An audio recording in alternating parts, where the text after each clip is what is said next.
La première étape, c'est le saumon qui nous est livré 2 fois par semaine.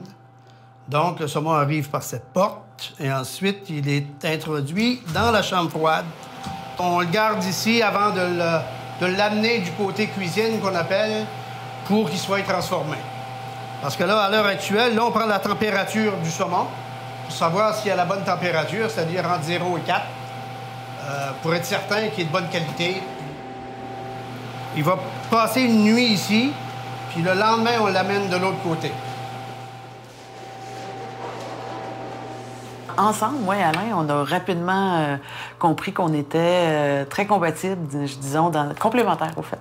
C'est-à-dire qu'Alain avait le produit, moi, j'avais plus la fougue du monde des affaires. Alors, ensemble, on a décidé de carrément plonger puis de lancer l'entreprise pour être en mesure de commercialiser ce produit-là, qui était en demande, en fait. Hein?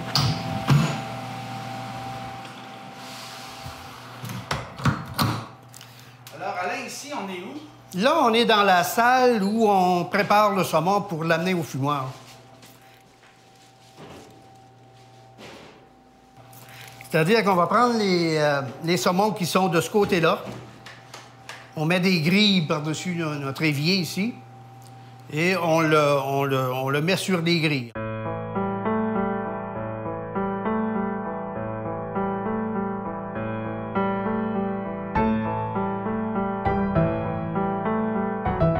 Donc, c'est essentiellement du produit qui vient de la baie de Fundy et qui arrive très frais aussi. Donc, on n'achète pas de produits congelés pour vendre notre saumon frais. Notre saumon, il arrive frais, à 24 heures de l'abattage, très régulièrement. On a les dates, quand on reçoit, on a la traçabilité avec les numéros de l'eau. Donc, on sait à quelle date le poisson a été abattu. C'est de 24 à 48 heures. Donc, on reçoit une matière première exceptionnellement fraîche, laquelle on transforme et qu'on revend en produits frais également.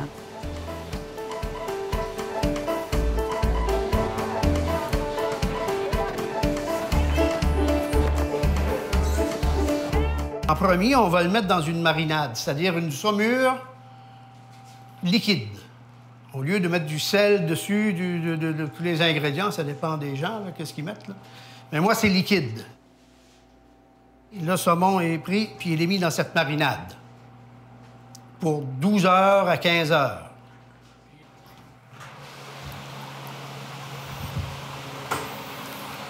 Voyez-vous ici, ça, c'est du saumon qu'on vient de mettre.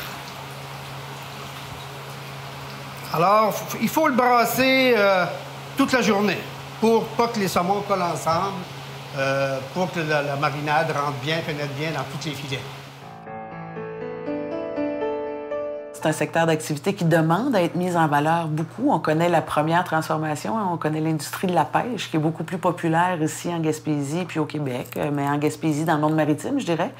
La troisième transformation, c'est la valorisation de nos matières premières. Donc, pour moi, c'est vraiment très important d'arriver à prendre une matière qui arrive d'ici, de la transformer, de la valoriser davantage, puis de pouvoir l'offrir en produit fini. Quand on parle de transformation de produits marins, si on parle de saumon fumé, par exemple, ce ne sont pas d'énormes volumes. C'est un produit aussi qui part généralement d'un saumon qui est importé du Nouveau-Brunswick. Mais chaque filière, quelle que soit sa taille, vient apporter de l'eau au moulin, dans un sens. Le saumon fumé, on a assisté aussi à une certaine multiplicité des entreprises qui en transforment en Gaspésie. Et ces entreprises-là vont généralement très, très bien. Ça, c'est du 3 à 4 livres. Le saumon devait peser 10-12 livres? Ah, ben oui, 12-14 livres.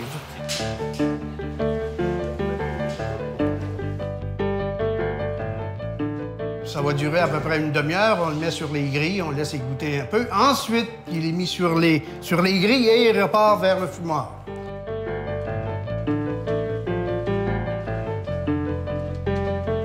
Ensuite, on rentre le saumon à l'intérieur de ça. Un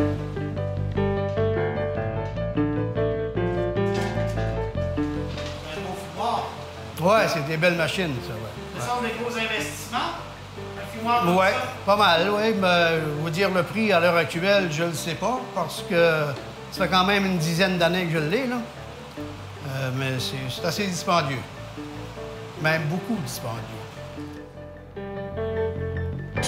Alors, quand on a fait l'acquisition du fumoir mécanisé, là, c'était la grande question. Puis moi, ma grande crainte à moi, c'était vraiment est-ce qu'on va réussir à faire le même produit qu'Alain arrive à faire de façon artisanale.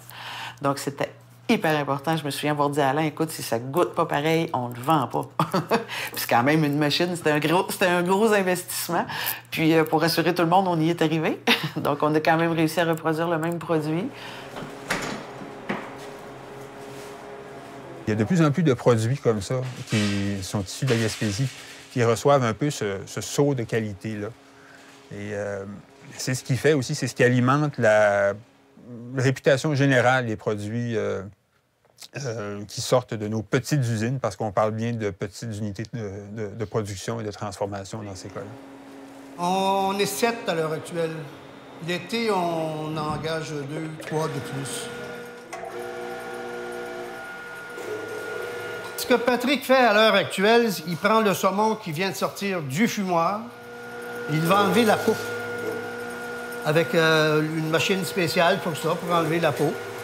On appelle ça le dépiotage. Ah oui? Qu'est-ce que c'est le dépiotage? Dépiotage, c'est enlever la peau.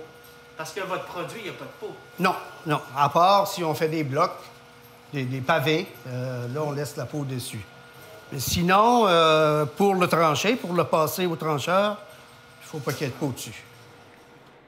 Quand on voit la multiplicité des entreprises de transformation de saumon fumé, par exemple, bien, c'est un élément qui vient ajouter, qui vient consolider l'industrie de la transformation. On a assisté à la naissance de plusieurs initiatives de ce genre-là au fil des ans. Puis, quand on voit, 6 emplois ici, 8 là, un réseau de distribution aussi qui se met en place, parce que il faut que ces produits-là puissent se rendre sur les marchés, les plus grands marchés, Québec, Montréal et toutes les villes de taille intermédiaire au Québec. Donc, puis on voit vraiment des choses qui viennent se greffer à ça. Ça étire la saison de travail de plusieurs personnes. Ça alimente aussi un réseau de distribution qui est de plus en plus vigoureux. Et ça, tout le monde en profite. Pas juste l'industrie des pêches, mais tout ce qui se transforme dans le bioalimentaire en Gaspésie trouve un intérêt quand des petites filières qui, à l'échelle de la région, sont relativement modestes, mais c'est toujours plus solide d'avoir 10 entreprises de 10 emplois qu'une entreprise de 100. Les employés vont enlever tout le gras qu'il y a sur le dos du saumon. Ce gras-là, ça n'a pas un bon goût. C'est une chair brune qui est sur le dessus, ça a un goût fort. Donc, on l'enlève tout. On enlève tout. Ouais. C'est fait au couteau, ça, par exemple, cette étape-là.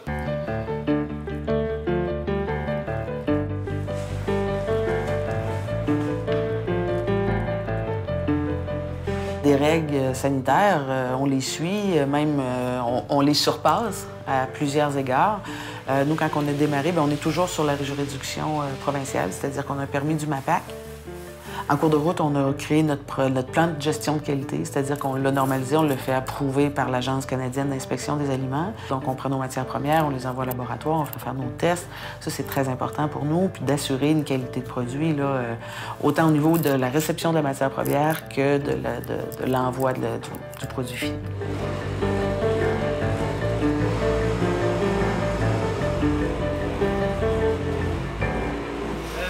Tranchez toujours la même grosseur de filet de saumon? Oui, oui, oui. Ben,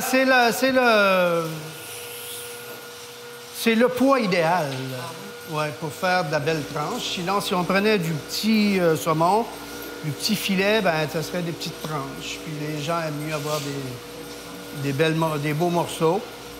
Nous, on fait seulement du frais. C'est-à-dire que tout ce qu'on fait aujourd'hui va être expédié demain, après-demain, vers les marchés. On est dans les 50 000 livres, là, certainement. Donc, 50 000, 60 000 livres en produits finis, parce qu'il y a quand même une perte. Hein? Donc, on va acheter une soixantaine de 1000 livres pour en finir avec 45 000, 50 000 livres.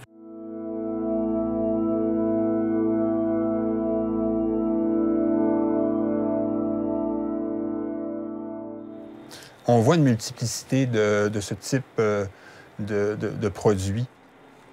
De plus en plus, on sent qu'il y a des gens qui s'y intéressent, qui font de la recherche, qui entrent dans des petites productions et qui finissent par en vivre. Et parfois même qui n'ont pas nécessairement l'ambition de devenir très, très gros, mais qui veulent vraiment rentrer dans un marché très, très, très niché, là, avec même certains clients très spécifiques. On assiste à une multiplicité de ces initiatives-là.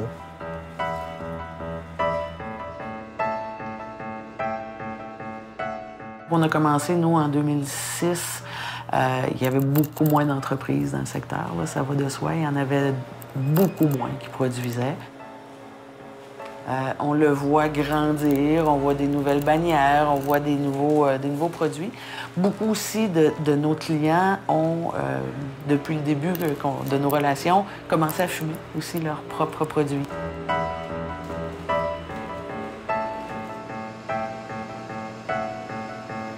Ça, c'est une emballeuse sous vide. Ça, c'est dans la partie emballage. C'est la partie emballage. Ouais. C'est sous vide. C'est sous vide, oui.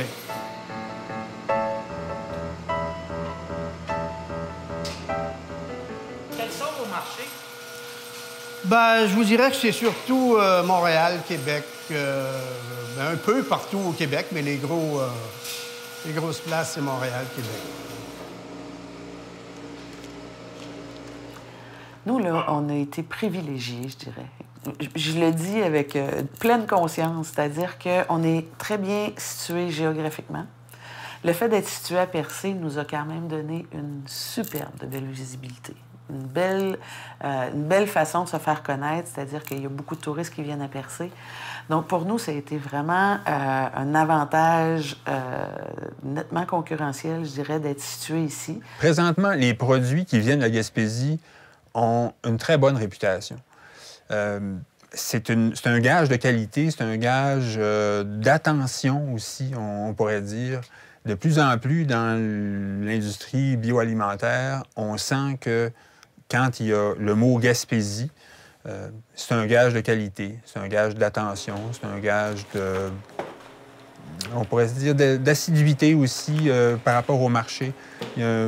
On sent qu'il y a beaucoup d'entreprises qui ont, pour qui la question d'honneur est très importante, de continuer à alimenter des marchés dits traditionnels ou des clients qui sont déjà là.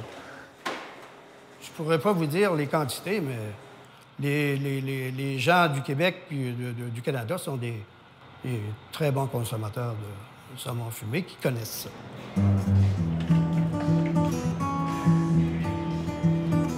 Est-ce qu'il y a d'autres compagnies qui en font? Oui, plusieurs. Plusieurs, mais c'est toujours la compagnie gaspésienne qui est en tête, si je peux dire.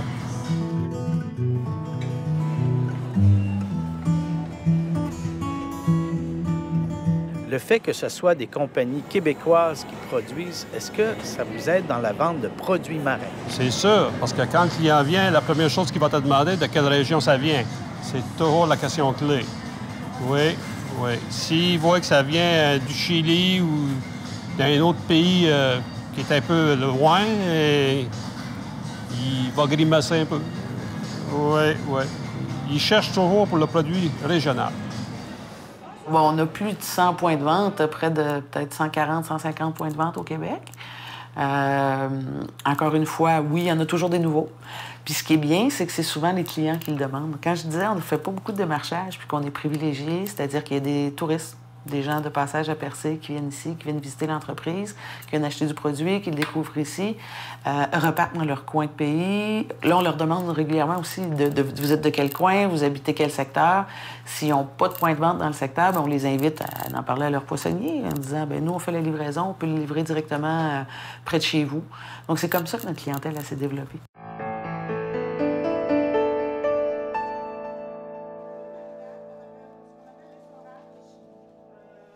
Les plus grands producteurs de saumon fumé sont en France. Les plus grandes entreprises de saumon fumé sont en France. Un peu étonnant, on va penser beaucoup plus aux pays scandinaves, l'Écosse, la Norvège. Je veux dire, en Finlande, ils mangent du saumon fumé probablement bien avant ici. Mais c'est quand même la France qui est le plus gros producteur. En tout cas, aux dernières nouvelles, c'était eux. Peut-être que dans les dernières années, les statistiques ont changé, mais c'est des gros producteurs. Il y a des gros transformateurs aussi en Europe. C'est vraiment l'Europe qui, je pense, qui détient le plus gros des marchés de produits fumés. Pour eux, c'est un produit d'exception. Et étonnamment, les prix sont très élevés, mais la consommation est très élevée également. Donc, il y a un parallèle avec peut-être l'histoire gastronomique des pays d'Europe également.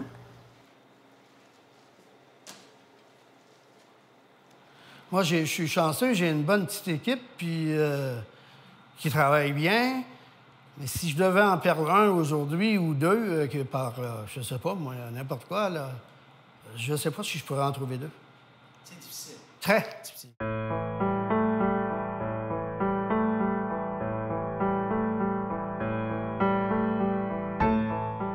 Évidemment, s'il y a un bris dans l'approvisionnement, bien, on est tributaire de cet approvisionnement de saumon-là. Donc, c'est sûr que ça, c'est un défi. On l'a vu dans les dernières années, des fluctuations de prix aussi importantes.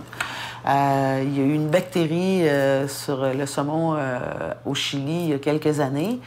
C'était pas notre approvisionnement. Par contre, ça joue sur le marché mondial. Alors, quand ça joue sur le marché mondial, on peut voir des hausses de prix de 2 piastres, 3 piastres, 4 piastres la livre du jour au lendemain. Nous, en vendant un produit fini, c'est pas comme un poissonnier qui expose le saumon. Lui, bon, le prix a monté à l'achat. Il indique que son prix est en fonction du prix qu'il l'a acheté. Dans notre cas, quand il y a une hausse ou une fluctuation comme ça, on peut pas jouer avec nos prix. C'est un produit fini. De toute évidence, c'est un produit qui va durer. C'est pas une mode, le saumon fumé. C'est apprécié, c'est quelque chose qui existe depuis longtemps. Je veux dire, ça, on peut penser à quand on fumait le saumon ou le poisson pour le conserver. Là. Donc, ça existe depuis longtemps. Je pense que le goût il est développé. Donc, je pense que c'est un produit qui va perdurer. Ça va de soi. Il va toujours en avoir, ça va toujours être en demande.